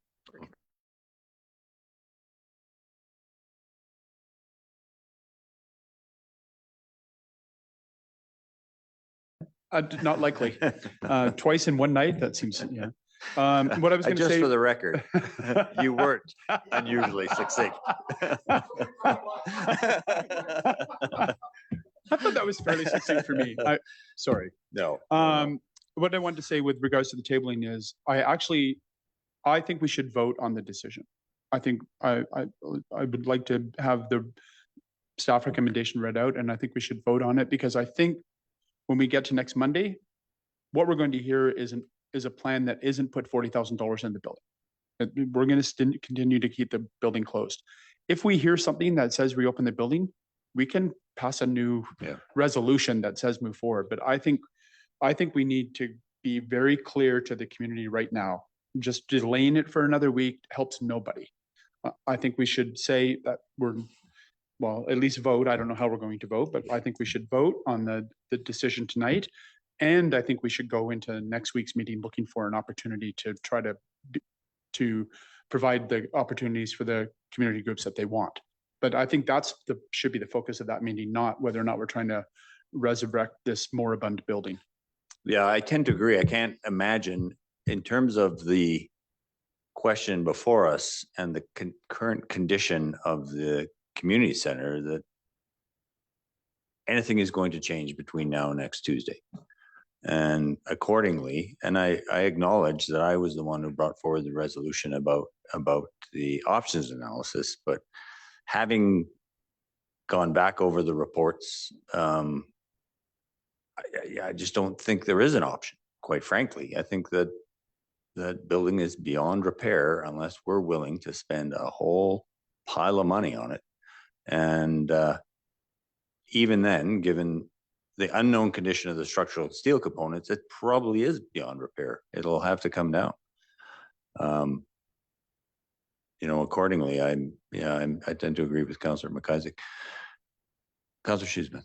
Thank you, Mayor Milligan. I'll strive for brevity this time. I think I have a observation that is pertinent. Should we spend the money and look at the building, even a cursory glance, we're going to find some stuff. I don't think it likely that remediation is going to see that building functional for this year. No. Even the throw the money into it and get it functional isn't an immediate fix either. So I think we should keep that in mind when comparing options. Thank you. Oh, sorry, Councillor Ramirez. Sorry, Your Worship, I just wanted to add something. The options analysis was not just a single councillor or a mayor's decision, it was collective. Well, I appreciate that comment. Thank We you. supported Yeah. that also. No, I appreciate that. Thank you. And Your Worship, one more thing, I just want to be a little clear on what the action is for the coming Tuesday council of the whole committee of the whole meeting. I just want to ensure that we have that user availability with SG5 and a good plan on, how much hours there is and how much hours can it soak up from here. So just want to be clear that that is available for us next Tuesday. Yes, to clarify, it'll be historical information. Yeah. Yeah. Yeah, I appreciate that. Yeah. With that in mind, I would just ask that we have a seconder for Councillor Audia Kelly's motion that council direct staff to bring back this item for consideration to the next regular council meeting, which would be August 27th. Your Worship. absolutely. If we don't provide a seconder, it will die on the table and then we can just go back to our original vote. Right. Yeah, okay. Yeah, let's do that. Okay. And then I will turn to council and ask if anyone's willing to move option 1 from the staff report. Councillor Ramirez, would you mind reading option 1, Ms. Daniel? Yes, sorry, I didn't have it specifically in here. Just one moment. Because we weren't sure what council's decision was going to be. Thank you. Just popping it up. Option 1 is to maintain the original direction from June 12th, 2024 and not amend the financial plan / budget to pursue the options analysis. As he said. Mover, Councillor Ramirez, seconded by Councillor Nixon. Any further discussion? All those in favor? That is unanimous. Thank you. And thank you, Mr. Logan. Yeah, and for all those watching and all those present, these are, you can tell this is not an easy decision. The air quality report in particular does not provide me with any confidence that there is a ready solution for that facility. And I appreciate the conversation and the willingness of council to have that conversation. With that in mind, we will move on to reports from council. And with that, I will start with Councillor Hammond. Thank you, Your Worship. It's been a while since our last meeting and our last council report. I've forgotten all of that I've done over the last couple of weeks, but the most immediate from the last 4 or 5 days, Wapiti was this past weekend, as everybody is aware. It was an absolutely fantastic weekend. I volunteered, but I would also love to thank the organizers, the other volunteers, the vendors, the artists, and the entire community for making this such a special and valuable event that we are able to host here and bring people talk to people from Calgary, Washington State, Idaho, all over Pacific Northwest and Canada and Western Canada came to it. Also, as you had earlier mentioned, really exciting announcement earlier today about funding for the 44 new homes. And also at the end of last week, it seemed to have kind of slipped under the radar, but there was a funding announcement that Fernie's getting a new school finally. So that's also a huge win for our community. Thank you, Councillor. Councillor Shoesmith. Thank you, Mayor Milligan. This feels really weird because I'm so bummed and now I'm going to talk about some positive stuff. 3,300 clubs doing their duck race this year, so hit me up for some tickets, please. I got to sell them all. And yeah, to everybody who emailed me about the previous topic there, if I didn't get back to you, sorry, I was dealing with a baby. I'll be getting back to you in the next handful of days, just a little under the gun. Which brings me to the next thing is I'll probably have a new shoesmith in the world sometime pretty soon, maybe the next couple of weeks here. So yeah, I'm very, very happy about being so sleep deprived and exhausted. It's a good thing though. I'm pretty happy. Thank you. Thank you. Councillor Nixon. Thank you, Worship. Yeah, first off, pretty sad. In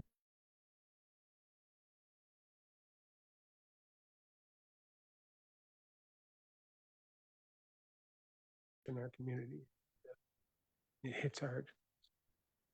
So, if you knew her, she was Stag Leap running. She was Fernie Brewing Company. She was Mike Moore's world. So. Thank you, Councillor. Councillor Adia Kelly.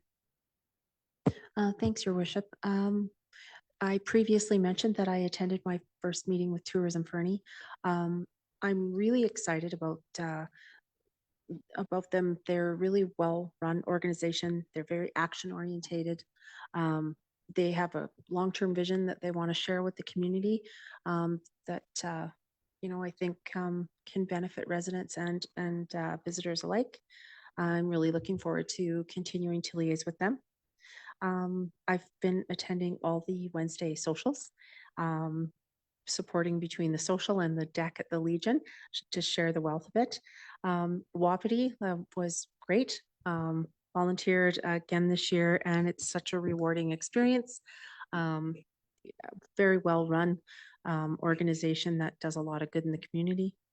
I was able to engage with some citizens on the topic of the community center, and as I mentioned, having run a hockey organization with no arena and having lost friends, that's very impactful to me, and I can't in good conscience ever want that to happen ever again to anyone.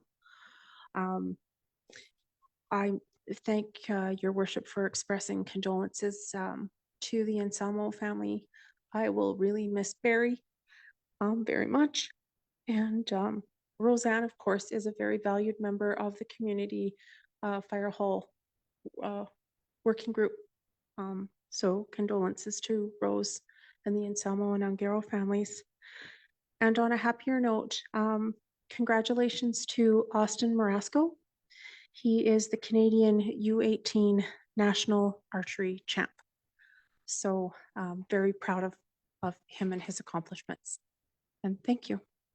Thank you, Councillor. Councillor McIsaac. Thank you. Oh, sorry, I forgot that. Thank you, Your Worship.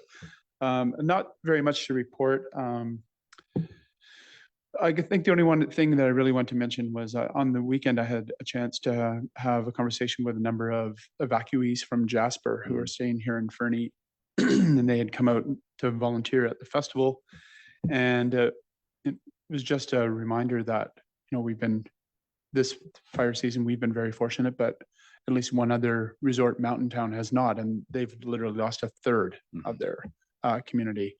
And I think it's good for us to be aware of the potential for that and ongoing, and to continue to do the work to help protect our community and through interface work and that sort of thing. So anyway, it's just a reminder that this is very challenging out there for some people. Thank you. Councillor Ramirez. Thanks, Your Worship. I think the majority of my time in the last 1 month has been spent talking about either fire hall or the community center in the community. So it's appreciate all the inputs that all the citizens gave me over the last 2 months. It's whenever we take these decisions, we are not taking it lightly. It takes a lot of our mental and emotional energy. So it was all around fire hall and community center in the last 1 month. On a positive note, thanks for your email on the BC Games participation. Was really, really positive to see all the Fernie athletes doing really well. Congratulations to all the coaches, parents, and young athletes. Yeah, I was even trying to do some number crunching on how effective our athletes The moment were. you get a table, you I can't know. help yourself. you gave me the table, so I had to do something with it, right? And yeah, when we were looking at some of those numbers there, phenomenal performance by many of our athletes, matching some of the bigger centers in the province. It's really a proud moment for the community. Yeah, that's all I had. Thank you, Councillor. And thank you for bringing up the BC Games. And just because you mentioned it in your email yesterday, I did send them a good luck note in advance, and I sent them a congratulatory follow-up note on their performance. So yeah, really proud of them. And actually, you know, given that we've had all the volleyball folks this evening, I did want to mention that, and you would have seen it in the paper, that a young woman from Fernie was on the Canada Games team that won gold, won all their games at the Canada Games this summer, playing on a Cranbrook team. So very, very proud of that. I sent her a congratulatory note as well. And I also wanted to thank not just the folks that came here this evening and spoke so clearly and passionately about that facility, but also the people who have emailed. And I know you're supposed to consider a tree when you before you print an email, but I've been printing them off so that I can read them closely. And I have been very grateful for everyone's perspective. You know, echoing some of the words that have already been said, like, these are not easy decisions and we don't make them lightly. And we have a history that God forbid we should repeat in this community, and that is one of the things that is driving our decision making, and it should always drive our decision making in terms of community safety.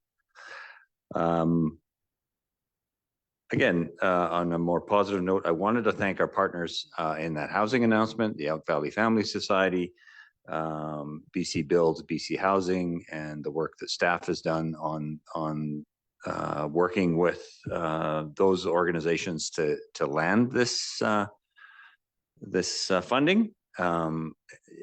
It's another participated this morning on the Fernie Chamber of Commerce call about the workforce housing project, and was while we couldn't speak about that specific housing, they did speak about the proposed projects, and they really do advance a variety of housing in this community. So it's very grateful to everybody who's participated in that and supports that, and the city will continue to work to support that until it's done. And yeah, I, like everybody, had a great time at Wapiti this weekend, and it really is a fantastic event. It is it's almost the music is almost secondary. It's such a social event, and but I enjoyed all the music as well. So it was great fun. And yeah, with that, unless there's anything else, we will call this meeting adjourned. So thank you, everybody.